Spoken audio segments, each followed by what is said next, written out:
Bien, hermano, buenas noches. Nuevamente, bienvenidos a cada uno de ustedes. El día de hoy comenzamos o retomamos nuestra clase número 14 de Armonía de los Evangelios y seguimos todavía en esa gran parte del ministerio de Jesús en Judea y Perea, dentro de los cuales el día de hoy vamos a estudiar 6 puntos más de la lectura que tenemos asignada.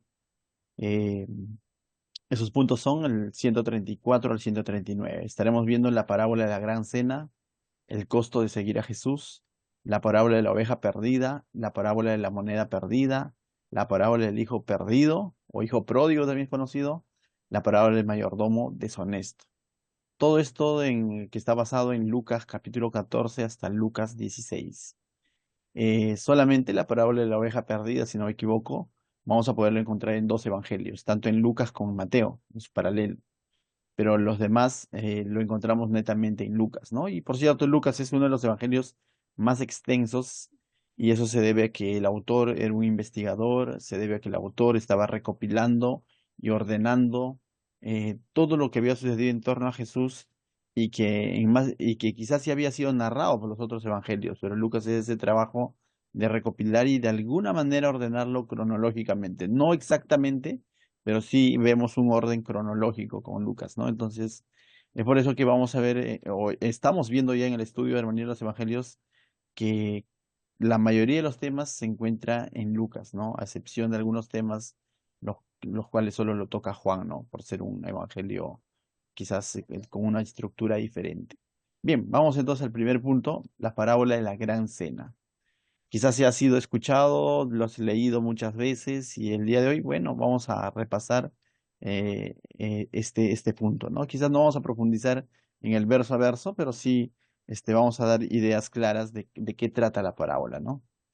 Si ustedes me pueden seguir con su Biblia, si no lo logras ver en la pantalla, puedes leerlo también, está en Lucas 14, de 15 al 24. En el verso 15 comienza con una exclamación sobre el banquete del cual el Mesías estaba hablando, Jesús estaba hablando, ¿no? Recordemos que versículos atrás de este capítulo 14, Jesús hablaba como que, hablando de la humildad, estaba diciendo como que ante una reunión no te sientes delante, no vaya a ser que luego te maten al fondo, ¿no? Sino siéntate al fondo y si te invitan que pases adelante es mucho mejor, ¿no?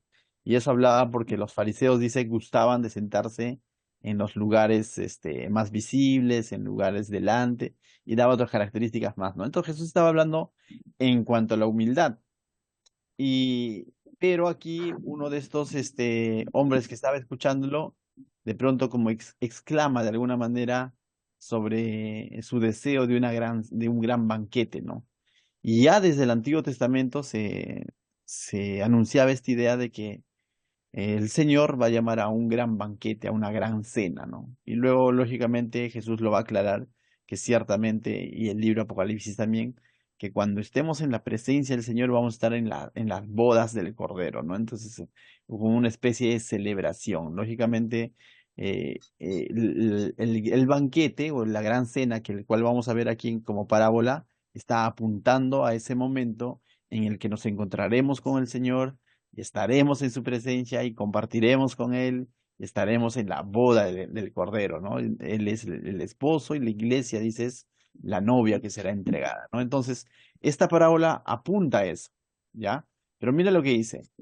Oyendo esto, uno de los que, por eso dice, oyendo esto, ¿no? El ejemplo que Jesús había dado en cuanto a sentarse delante y todo lo demás, ¿no?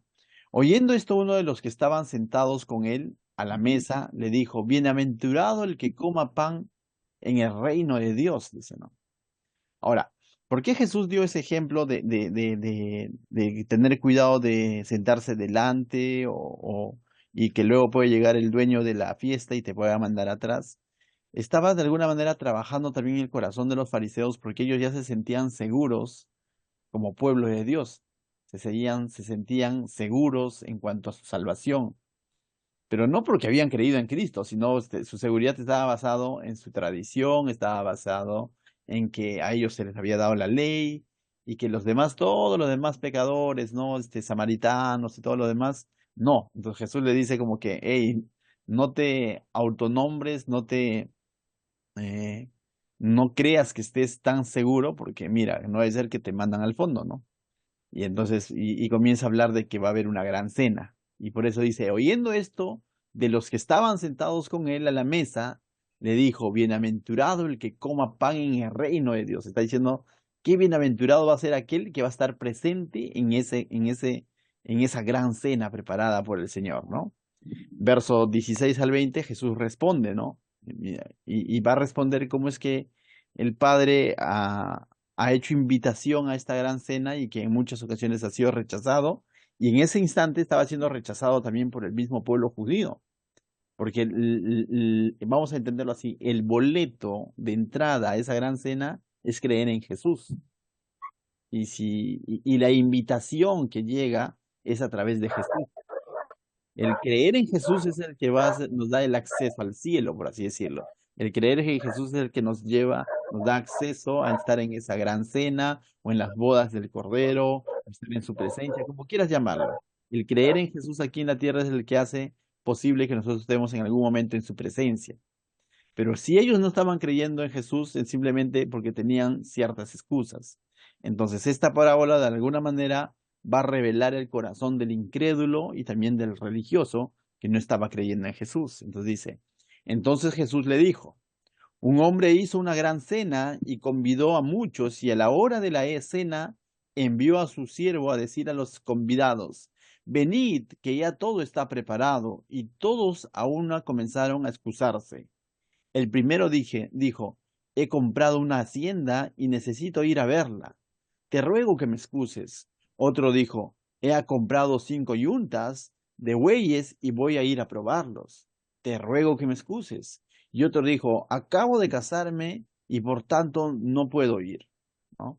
Pero te hace interesante porque el Señor lo narra con estas palabras. Te ruego que me excuses. No era una justificación, era una excusa. Y las tres excusas, si lo analizamos a detalle, eran absurdas, porque nadie compra una tierra o un terreno si primero no lo ha visto. Pero este hombre había comprado y ahora quería ir a ver el terreno que había comprado, ¿no? Entonces no tenía sentido. El otro dice, ¿no? He comprado una yunta y necesito probarlas de la misma manera. Nadie compra algo y después recién lo va a probar. Primero lo pruebas y luego lo compras. Y la otra excusa es, te ruego que me excuses. No. Y el otro dijo, acabo de casarme y por tanto no puedo ir. Dice, no, o sea, créeme que el momento más ocupado para una persona que estaba pronto a casarse era el estar esposado, en el sentido, en el estar prometido para tu novia, ¿no? ¿Por qué? Porque era el momento en que tenía que preparar la casa, construir la casa y todo lo demás. Porque una vez casado, más bien ya era una especie de libertad. ¿Por qué? Porque ya eran independientes como familia, ¿no? Y podían tomar sus decisiones. Pero acá este hombre está usando el hecho de estar casado como una excusa para no poder ir a esto, cuando podía ir fácilmente ya con su esposa a disfrutar de esta gran cena, ¿no? Entonces, básicamente el Señor Jesús nos está mostrando aquí cómo es que estos tres tipos de hombres se están excusando y no están valorando esa invitación. Y simplemente al no estar valorando esa invitación, están rechazando la invitación. Lo mismo ocurre hoy en día cuando se presenta el Evangelio a las personas, cuando se presenta Jesús a las personas.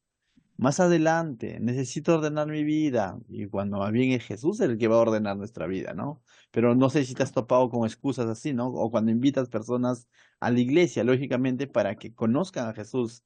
¿Y qué es lo que muchas veces escuchas? Respuestas que son excusas, ¿no? No hay tiempo, la próxima, estoy enfermo, diversas excusas. Es que así somos. Así es el ser humano normalmente. Pero esta parábola justamente está para entender de que la invitación no debe ser rechazada, debe ser aceptada.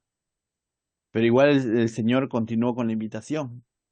Pero básicamente en el contexto Jesús está confrontando a aquellos que lo habían rechazado a él. ¿Y quiénes lo que estaban rechazándolo a él? Eran los fariseos, su propio pueblo, ¿no? A los suyos vino y los suyos no lo recibieron, dice, ¿no?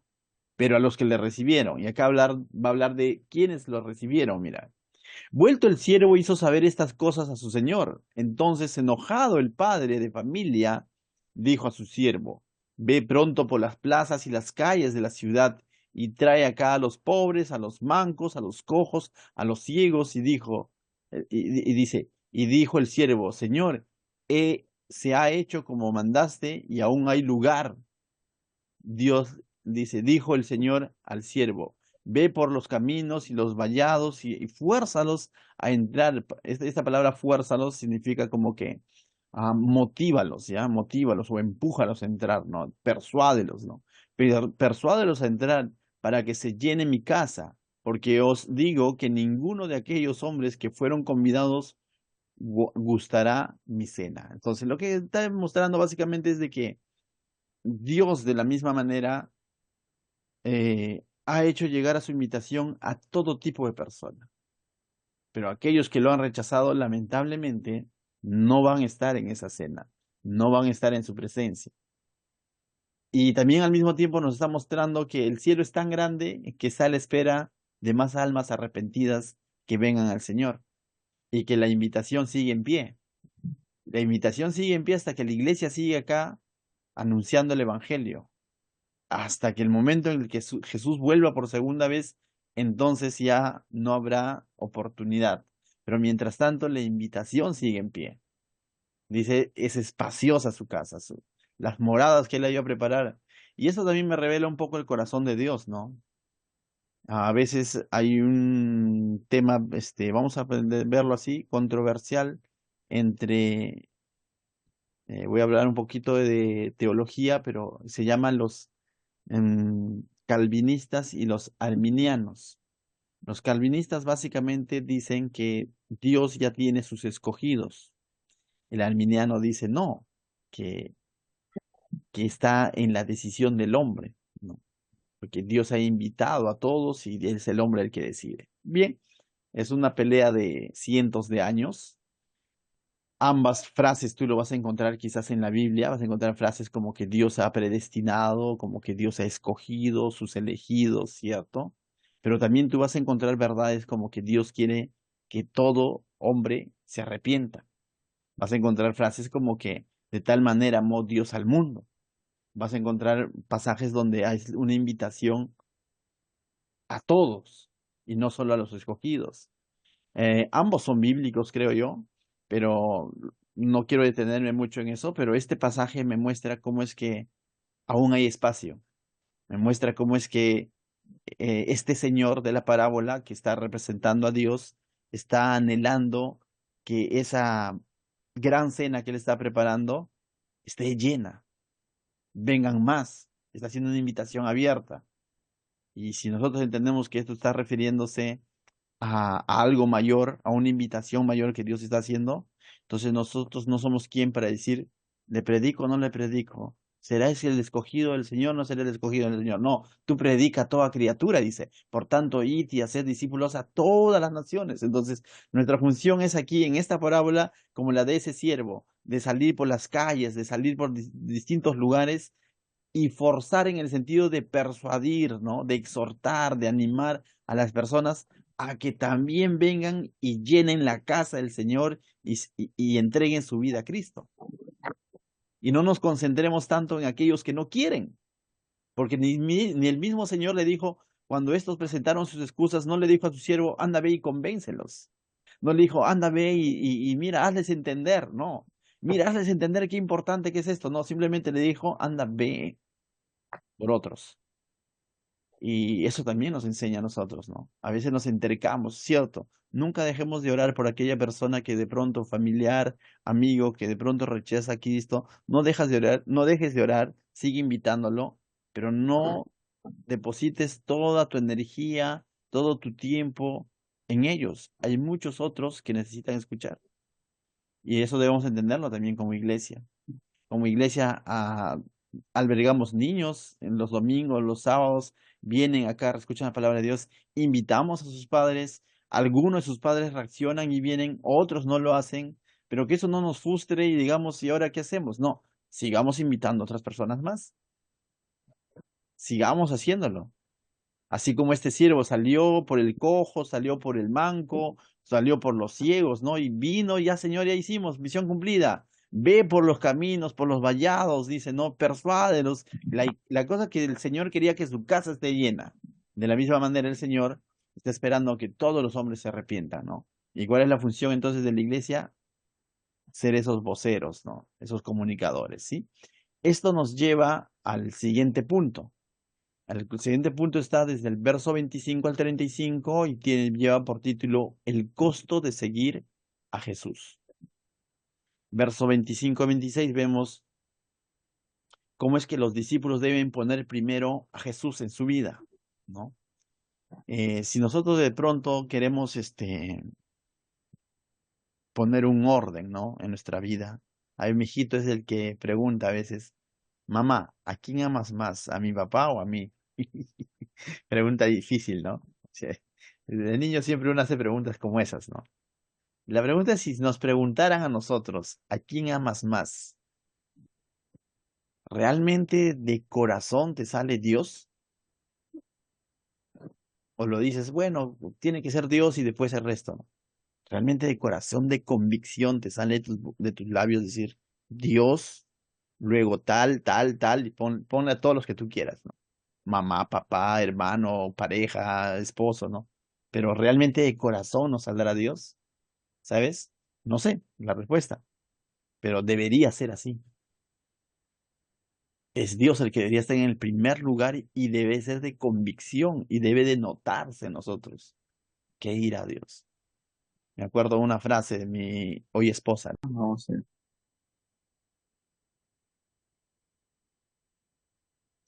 Bien, entonces el verso 33 dice, ¿no? Así pues cualquiera de vosotros que no renuncia a todo lo que posee no puede ser mi discípulo. Justamente lo que hablábamos hace un momento, ¿no? O sea, pero esa renuncia, a ver, el detalle es que hoy en día mm, se ha predicado tanto la salvación de Jesús, que no está mal, está bien, en Jesús hay salvación, pero se ha enfatizado tanto solo en la salvación, diría yo, que a Jesús se le ve como el salvavidas, más no como el Señor. Y ese es un grave problema para el verdadero cristiano, ¿no? ¿Por qué? Porque Jesús debemos entender de que no solo es nuestro Salvador, sino es nuestro Señor. Él nos ha llamado a ser sus siervos y Él nuestro Señor. Pero hoy en día la palabra Señor se usa como un saludo, ¿no? Señor, ¿cómo está? Pero en el contexto original la palabra Señor significa amo, dueño. Y cuando tú estabas dispuesto a ser discípulo del Señor o considerar a Jesús como tu Señor, estabas renunciando a tu propia propiedad. Es decir, tú ya no eres dueño de ti mismo. Ahora tu dueño, ¿quién es? Jesús. O sea, y eso habla de una entrega completa. Pero ¿qué tenemos hoy en día? Tenemos un cristianismo en el que el Señor, aunque decimos la palabra Señor, me da salvación, amén, yo soy salvo por el Señor. ¿Qué más? Me sana cuando enferma mi hijo, cuando enferma mi familia, estoy ahí. Oh, cuando falta dinero, tengo a quien pedir, ora al Señor. Entonces, vemos al Señor como el que hace favores, ¿no? Pero cuando de pronto me llama a ser su siervo, me llama a cumplir la gran comisión, oh, no, no, no, no, ya eso, no, no, no, no, no quiero ser fanático. Y de pronto como que esa responsabilidad sí no lo queremos asumir. Solamente nos quedamos con qué? Con que sea nuestro salvador o nuestro médico o nuestro proveedor, pero no nuestro Señor. Pero este pasaje nos está llamando a que debemos de considerar una renuncia, ¿no? Así pues, cualquiera de vosotros que no renuncia a todo lo que posee, incluso tú mismo, no puede ser mi discípulo. Entonces, un verdadero discípulo, ¿quién es? El que realmente ha renunciado a todo.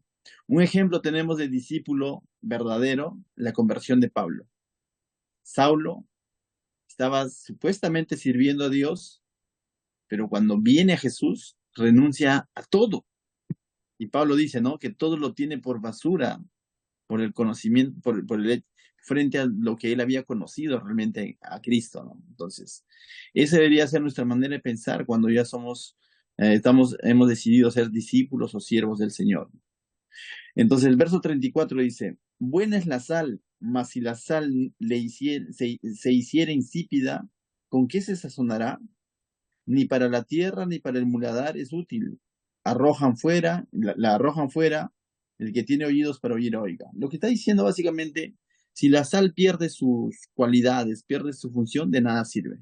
La sal le servía para salar, dar sazón a la comida, para preservar los alimentos, pero si la sal de pronto no cumple esa función, entonces simplemente lo botaban, ¿no? Era una mala sal. Lo mismo está diciendo, el siervo tiene una función, y si el siervo o el discípulo no cumple su función, no tiene sentido de hacerse llamar siervo o hacerse llamar discípulo, ¿no? Entonces, gran responsabilidad, ¿no? Entonces, eso quizás a manera de aplicación para nosotros, para evaluar constantemente mmm, si realmente estamos viviendo como siervos del Señor, ¿no? Poniéndolo a Él en primer lugar. Vivimos tiempos donde siervos se hacen porque estudiaste 2 años o llevaste un curso, o porque eres más allegado al pastor, o porque te pones un polo donde dice siervo, pues, ¿no? O donde dice hoy en día palabras como servidor, staff, ¿no? ¿Qué más he escuchado? Cosas como esas, ¿no? Pero eso no te hace siervo. Siervo te hace una verdadera renuncia y una verdadera disposición a los pies del Señor, ¿no? Entonces, verso el capítulo 15, vamos a ver el siguiente punto, la parábola de la oveja perdida, ¿no? Y eso está en el capítulo 15 en adelante, ¿sí? La parábola de la oveja perdida, que va del capítulo 15, el verso 1 al verso 6, 7, ¿ya? Del verso 1 al verso 7, es la parábola de la oveja perdida. Dice así, se acercaban a Jesús todos los publicanos y pecadores para oírle, y los fariseos y los escribas murmuraban diciendo, a los pecadores recibe y con ellos come. Dice, entonces él les refirió esta parábola diciendo, bien, esta parábola es una respuesta a una apreciación que están teniendo sobre el hecho de que Jesús está recibiendo personas pecadoras, publicanos, y el publicano era mal visto, ¿no? El pecador más todavía. Entonces, esto trajo una crítica de parte de los fariseos, de los judíos. Y no solamente una crítica, sino trajo una murmuración diciendo, ¿por qué come con los pecadores? ¿Por qué recibe a ellos? Entonces Jesús, con su sabiduría, les va a narrar una parábola para darles respuesta por qué él hace eso, por qué él está recibiendo a los pecadores, a los publicanos, por qué come con ellos. Entonces Jesús va a responder básicamente al corazón religioso que le estaba murmurando o cuestionando. Entonces dice la parábola, el verso 4. ¿Qué hombre de vosotros, teniendo 100 ovejas, si pierde una de ellas, no deja las 99 en el desierto y va tras la que se perdió hasta encontrarla? Y cuando la encuentra, la pone sobre sus hombros gozoso, y al llegar a casa reúne a sus amigos y vecinos diciéndoles, gozaos conmigo, porque he encontrado mi oveja que se había perdido. Os digo que así habrá más gozo en el cielo por un pecador que se arrepiente que por 99 justos que no necesitan de arrepentimiento. Ahora, es interesante, lo que Jesús está diciendo aquí es lo siguiente. Está diciendo que esos pecadores, esos publicanos que ellos están menospreciando, tienen un valor para Dios. No un valor en la persona, sino en el corazón de Dios. Dios los ama y Dios los quiere rescatar como una ovejita perdida. Y va a dar su vida por ellos. Ahora, y dice, deja las 99, ¿no? Y más adelante dice que no requieren arrepentimiento. Ahora, Jesús usa esas palabras porque el judío o el fariseo consideraba que no necesitaba arrepentirse, consideraba que ya tenía un lugar seguro con Dios, consideraba que ellos eran pueblo de Dios y los demás están perdidos. Lo que Jesús aquí está enfatizando es de que Dios ama al perdido y no lo desecha. Y que cuando un perdido viene a los caminos del Señor, hay gozo en los cielos. Entonces lo que les está mostrando básicamente es cómo es que Jesús, con ese gesto de recibir a los pecadores, a los publicanos y comer con ellos, lo que está buscando es rescatar esas ovejas perdidas, y que eso agrada al Padre y que eso va a tener gozo en los cielos. Dice, no, por un alma que se arrepiente hay gozo en los cielos, ¿no? Y ellos no van a entenderlo. Dice, os digo que así habrá más gozo en el cielo por un pecador que se arrepiente que por 99 justos que no necesitan arrepentimiento. Ahora, personalmente yo creo que estos 99 justos que no necesitan arrepentimiento es una especie de sarcasmo, en el sentido de que ellos se creían justos que no necesitaban arrepentimiento. Pero tampoco, y no solo eso era su pecado, no solo creer que no necesitaban arrepentimiento, no solo creer que ya son justos, sino que su pecado está más allá todavía de pensar que ya solamente deben ser ellos y no debe irse por el perdido. Te digo por qué, porque más adelante va a decir que el Hijo del Hombre vino a salvar lo que se había perdido, el amor por el pecador. Parece quizás lejano, pero podríamos caer en eso. Podríamos caer en un confort, en una posición en la que yo ya soy salvo, ya voy a la iglesia, tengo 20 años de cristiano, 15 años de cristiano, 3 años de cristiano, podríamos pensar así. Y de pronto quizás no hacer nada por aquel que está perdido y a quien Dios ama. Y nosotros ahora somos sus brazos para ir y traer a ellos y no hacer nada. Y de alguna manera quizás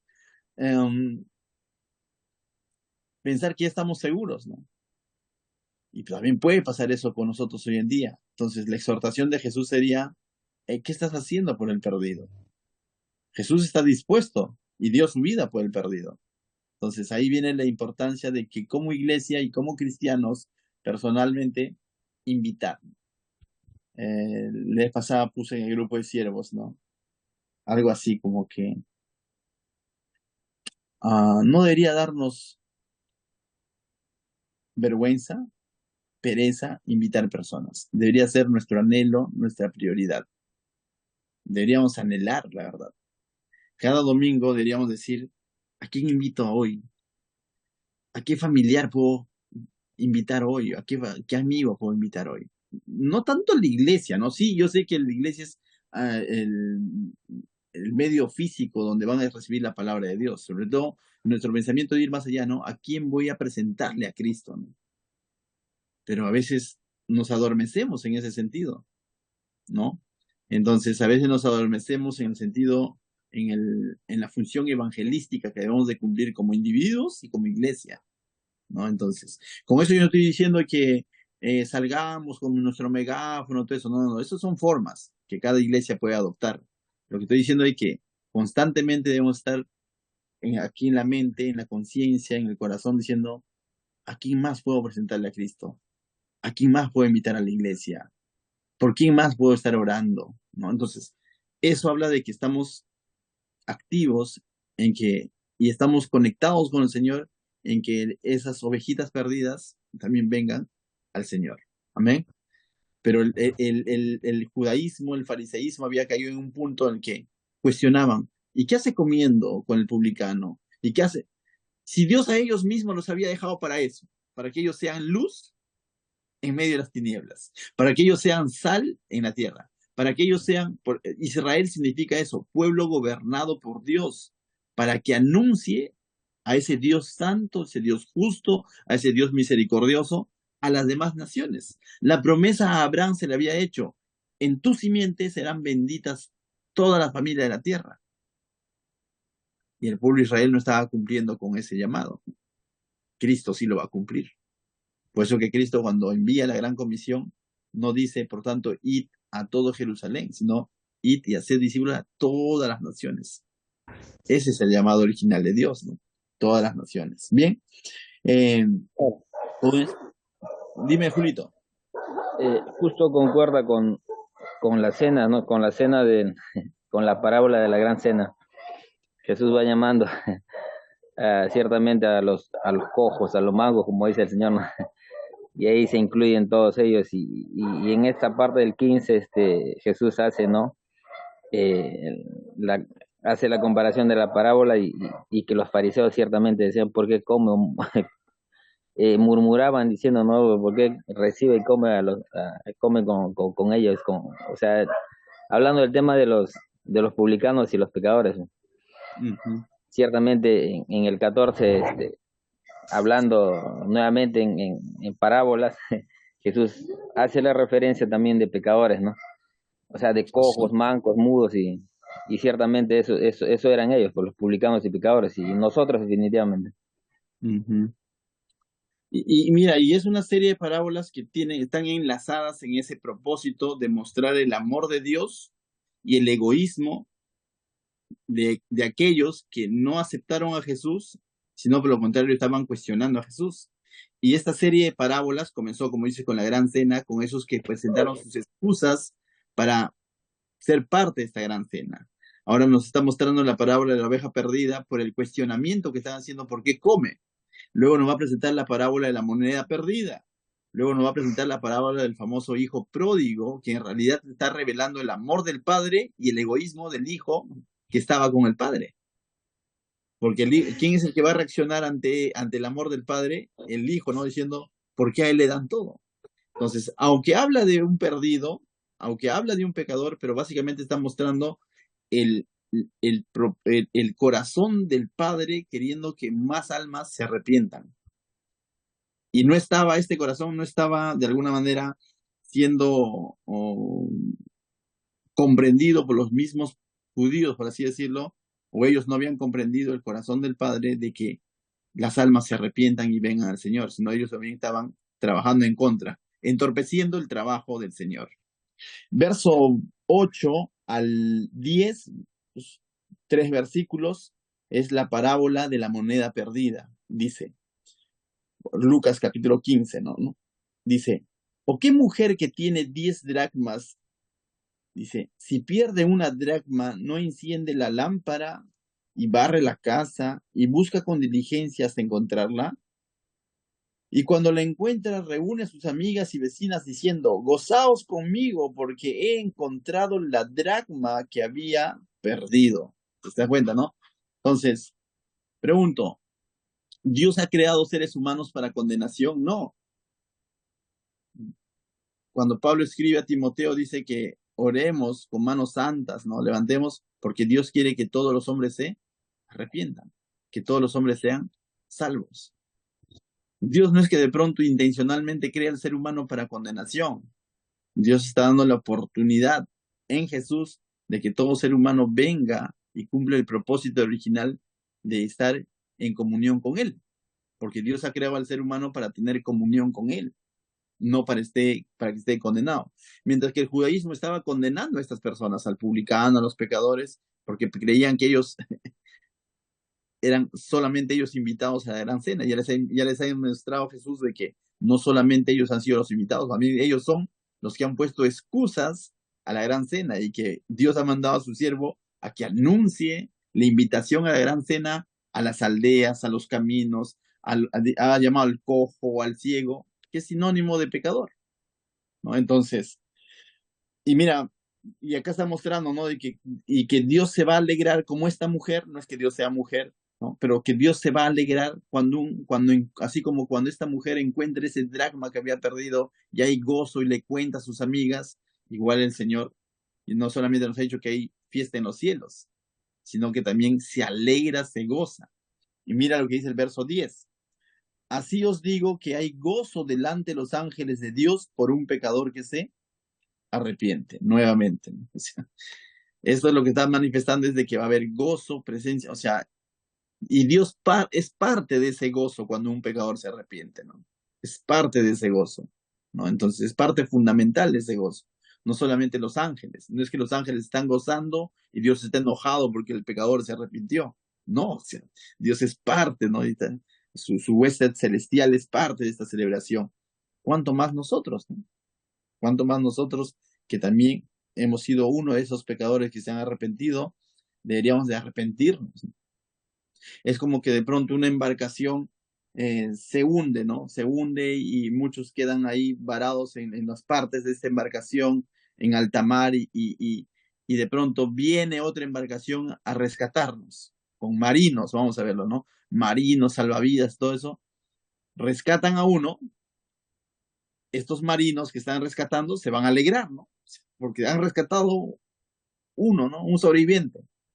Ahora tú ya estás en el nuevo barco, ¿no? Has sido ya rescatado. Rescatan otro más y tú te enojas. Los rescatistas se alegran, ¿no? Los que están dando su vida se alegran, pero tú que ya has sido rescatado hace un instante, cuando ves que rescatan otro, te enojas. O si no, le dices, ya arranca el barco, ya vámonos, pensando que solamente han venido a rescatarte a ti. Así de egoísta estaba haciendo el fariseísmo, ¿no? Y tengamos cuidado con eso también como cristianos, ¿no? Nosotros ya hemos sido rescatados, pero ¿qué estamos haciendo para que otros más también vengan y sean rescatados por el Señor, ¿no? Verso 11 en adelante va a ser, quizás esta es la parábola un poco más larga o extensa, hasta el verso 32 es la famosa parábola del hijo pródigo, ¿no? Y con esto yo creo que vamos a terminar el estudio de esta noche, pero vamos a verlo a detalle, ¿no? Dice, también dijo un hombre tenía 2 hijos, y el menor de ellos dijo a su padre, Padre, dame la parte de los bienes que me corresponde, y les repartió los bienes. No muchos días después, juntándolo todo, el hijo menor se fue lejos a una provincia apartada, y allí desperdició sus bienes viviendo perdidamente. Y cuando todo lo hubo malgastado, vino una gran hambre en aquella provincia, y comenzó a faltarle. Y fue y dice, se arrimó a uno de los ciudadanos de aquella tierra, el cual le envió a su hacienda para que apacentase cerdos, y deseaba llenar su vientre de las algarrobos que comían los cerdos, pero nadie le daba. Y volviendo en sí dijo, ¿cuántos jornaleros en la casa de mi padre tienen abundancia de pan? Y yo aquí padezco de hambre. Dice, me levantaré e iré a mi padre y le diré, Padre, he pecado contra el cielo y contra ti, y ya no soy digno de ser llamado tu hijo. Hazme como a uno de tus jornaleros. Dice, levantándose vino a su padre, y cuando aún estaba lejos, lo vio su padre. Desde ahí vemos la intención, mira. El hijo vuelve, ¿no? Ya toda esa historia que se lo hemos conocido, ha malgastado todo lo que ha hecho, pero está regresando, dice, y desde lejos su padre, y fue movido a misericordia, y corrió y se echó sobre su cuello, y le besó. Lo que está mostrando es la intención que tenía el padre de que sí o sí perdonar a ese hijo, ¿no? Está desde de comienzo, ¿no? Lo recibe en el camino prácticamente, movido, dice a misericordia, y corrió y se echó sobre su cuello, y le besó. Eso habla del aprecio que tenía por su hijo. Y dice, y el hijo le dijo, Padre, he pecado contra el cielo y la tierra, ya no soy digno de ser llamado tu hijo. Pero el padre dijo a sus siervos, sacad el mejor vestido y vestidle, y poned, dice, en él un anillo en su mano, y calzado a sus pies, y traed el becerro gordo, matadlo, y comamos, y hagamos fiesta, porque este mi hijo muerto era, y ha revivido, y dice, se había perdido, y es hallado, y comenzaron a regocijarse. Similar a los anteriores, ¿no? Hay un regocijo de parte del padre, y no es que le va a dar un estatus menor, le va a dar una sortija, que justamente la sortija era como una señal de linaje, vamos a entenderlo así, ¿no? De que tú eras descendiente de esa persona. La sortija muchas veces en la época representabas de qué familia eres. Entonces, con esto lo que le está dando es identidad. Le da protección, le da nueva vestidura y le da la mejor comida. De tal manera que cuando nosotros venimos al Señor, aunque no seas judío, no es que el Señor te dice, ya, tú también vas a ser cristiano, pero por no ser judío vas a ser un cristiano de segunda clase. No, eso no va a ocurrir. O sea, el Santo Espíritu que viene y habita en un cristiano, sea Ashaninka, sea Bora, sea de provincia, sea de Pachacú, de donde sea, es el mismo Espíritu Santo. Y todos tenemos la misma dignidad ante Dios, seas judío o no seas judío, seas de cuna cristiana o te arrepentiste a los 35 años. El Señor igual te ama por igual y eres su hijo. Entonces está mostrando cómo es que hay un gozo en Dios representado en este Padre cuando una persona se arrepiente y viene a los caminos del Señor. Entonces, básicamente esta serie de parábolas está mostrando el amor y el interés del Padre porque se arrepientan y vengan en pos de Él, ¿no? Y está contrastando lógicamente el corazón de los fariseos que de pronto no habían perdido el foco, vamos a entenderlo así, ¿no? Mira lo que dice el verso 25. Y su hijo mayor estaba en el campo y cuando vino y llegó cerca de la casa oyó la música y las danzas. Dice, y llamando a uno de los criados le preguntó, ¿qué era aquello? Y él le dijo, tu hermano ha venido y tu padre ha hecho matar el becerro gordo por haberle recibido bueno y sano. Entonces se enojó y no quería entrar. Salió por tanto su padre y le rogaba que entrase. Mas él respondiendo dijo al padre, he aquí tantos años te sirvo, no habiendo desobedecido jamás, y nunca me has dado ni un cabrito para gozarme con mis amigos. Pero cuando vino este tu hijo que consumido tus bienes que ha consumido tus bienes con rameras, has hecho matar para él el becerro gordo. Él entonces le dijo, hijo, tú siempre estás conmigo y todas mis cosas son tuyas.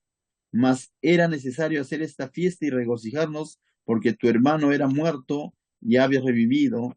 Y dice, se había perdido y es hallado. Entonces, el padre le está diciendo al hijo de que él siempre ha contado con qué, con su presencia, ¿no?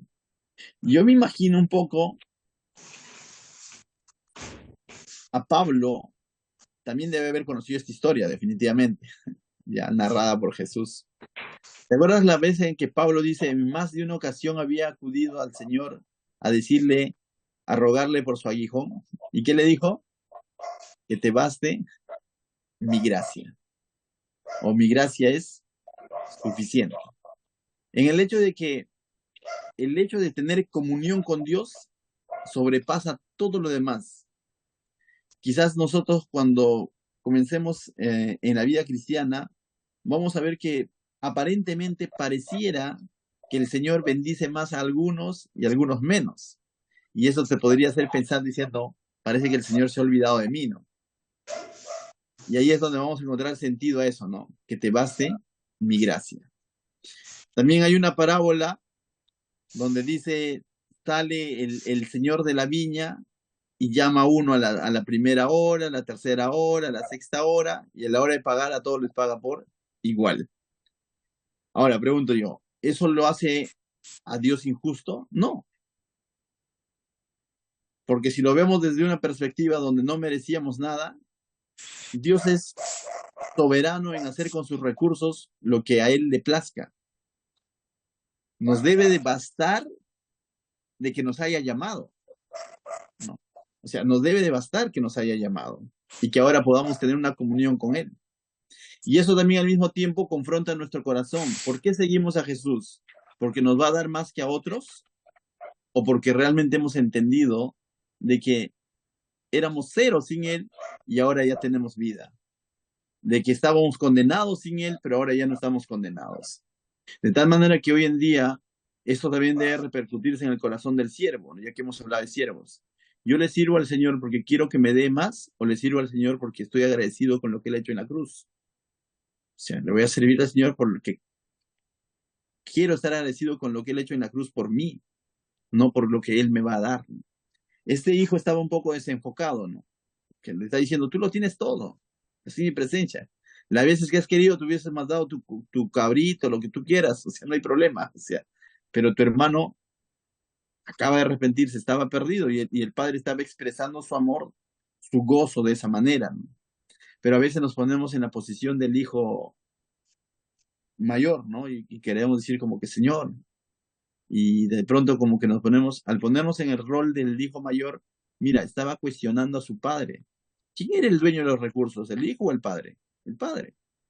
Y a veces nosotros nos podemos poner en esa situación en cuestionar a Dios, ¿no? Y ese es un grave error, ¿no? Entonces, nos está mostrando entonces esta serie de parábolas dos cosas. Uno, el amor del padre y el interés de que el perdido se arrepienta, pero también nos está mostrando el egoísmo de la religiosidad. En aquella época los fariseos, hoy en día podría ser la iglesia o el cristiano que de pronto se ha adormecido en el sentido del evangelismo, ¿no? De querernos, no querer compartir la palabra de Dios a los demás, ¿no? O de la pereza espiritual en cuanto a compartir la palabra.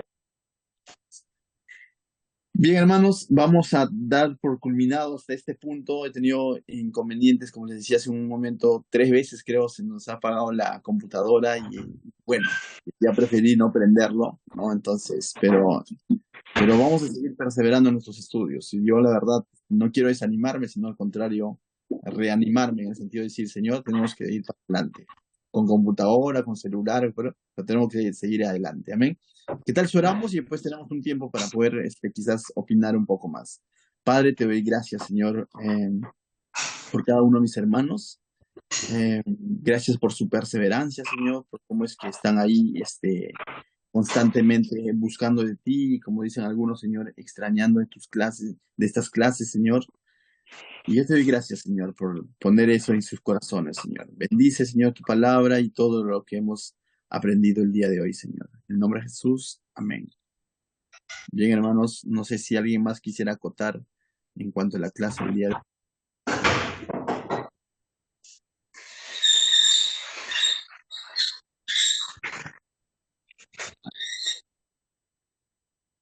A ver, Pastor, buenas noches. ¿Qué tal? ¿Cómo está? ¿cómo estás, Lurna? Buenas noches, bienvenida. Pastor, a ver, no sé si tendría relación en lo que lo que acaba de decir en acá último, en el Ujú. cual, digamos, egoísmo cristiano. ¿En qué sentido? Digamos, me ha pasado, no sé si a usted, cuando voy con falda, con vestido a la iglesia, me dicen, hermana, buenos días. Y cuando voy con pantalón, me